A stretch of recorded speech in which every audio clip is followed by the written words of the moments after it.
Hello बच्चों, let's see this question and here this question से with what motives did General Pervez Musharraf issue a legal framework order in August सन 2002।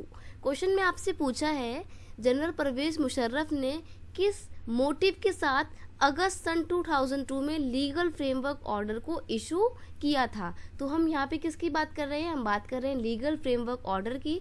तो यहाँ पे आपके इस क्वेश्चन का की कॉन्सेप्ट हो जाएगा legal objective of legal framework order. Legal framework order के ऑब्जेक्टिव, उसके उद्देश्य। देखते हैं इसका answer. In order to amend the constitution of Pakistan, amend the constitution of Pakistan, General Pervez Musharraf issue a legal framework order in August सन 2002। यहाँ पे सन 2002 आ जाएगा, यानी कि जो जनरल परवेज मुशर्रफ थे वो पाकिस्तान के कॉन्स्टिट्यूशन में कुछ चेंजेस लाना चाहते थे, उसको अमेंड करना चाहते थे, बदलाव लाना चाहते थे। और बदलाव लाने के उद्देश्य से ही, इसी ऑब्जेक्टिव के साथ उन्होंने सन 2002 में लीगल फ्रेमवर्क ऑर्डर इशू किया था। अब देखिए, लीगल फ्रेमवर्क ऑर्डर इशू करने के बाद उन्होंने जो कॉन्स्टिट्यूशन में चेंजेस वो लाना चाहते थे, वो चेंजेस क्या क्या थे, वो अमेंड भी आप सुन लीजिए। अमेंडमेंट क्या थे? एक तो पैरा था, president can dismiss the nation and provincial assemblies, यानी कि अगर लीगल फ्रेमवर्क ऑर्डर पास हो जाता और कॉन्स्टिट्यूशन में चेंजेस लाने को मिलते जनरल परवेज मुशर्रफ को, तो वो कौन कौन से चेंजेस लाते थे?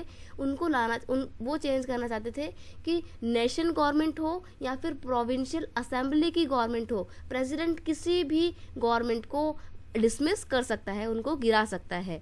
नेक्स्ट है civilian cabinet would be supervise by the national security, यानी कि बेसिकली इसका मतलब ये है कि पूरी कंट्री में, पाकिस्तान की पूरी कंट्री में जितने भी इंस्टीट्यूशन थे, जितनी भी कैबिनेट्स थी, सिविलियन कैबिनेट्स, उनको सुपरवाइज कौन करेगा? उनको रेगुलेट करने का काम करेगा नेशनल सिक्योरिटी। नेशनल सिक्योरिटी मतलब वही मिलिट्री वगैरह। अब देखिए क्यों ऐसा हुआ, क्योंकि 1999 के बाद से जनरल परवेज मुशर्रफ ने मिलिट्री को करके पूरे पाकिस्तान में मिलिट्री रूल एस्टैब्लिश कर दिया था। अब जब पूरी कंट्री में मिलिट्री रूल एस्टैब्लिश है तो सारा काम कौन देखेंगे? सारा काम मिलिट्री ऑफिसर्स देखेंगे। तो वो कॉन्स्टिट्यूशन में चेंजेस लाना चाहते थे और पूरी कंट्री का जो इंस्टीट्यूशनल रेगुलेशन है, इंस्टीट्यूशन है सारे, कैबिनेट सिविलियन जिसमें से एक है, उन सबको वो उन मिलिट्री ऑफिसर्स के अंडर में लाना चाहते था कि वो सारा का सारा वर्क जो है सिविलियन कैबिनेट का वो कौन करे? वो मिलिट्री ऑफिसर्स करे। तो वो उस चीज़ को जस्टिफाई ठहराने के लिए कॉन्स्टिट्यूशन को ही चेंज करना चाहते थे, और कॉन्स्टिट्यूशन में चेंजेस लाने के ऑब्जेक्टिव के साथ ही जनरल परवेज मुशर्रफ ने लीगल फ्रेमवर्क ऑर्डर को अगस्त 2002 में इशू किया था। I hope you understand it well. Best of luck.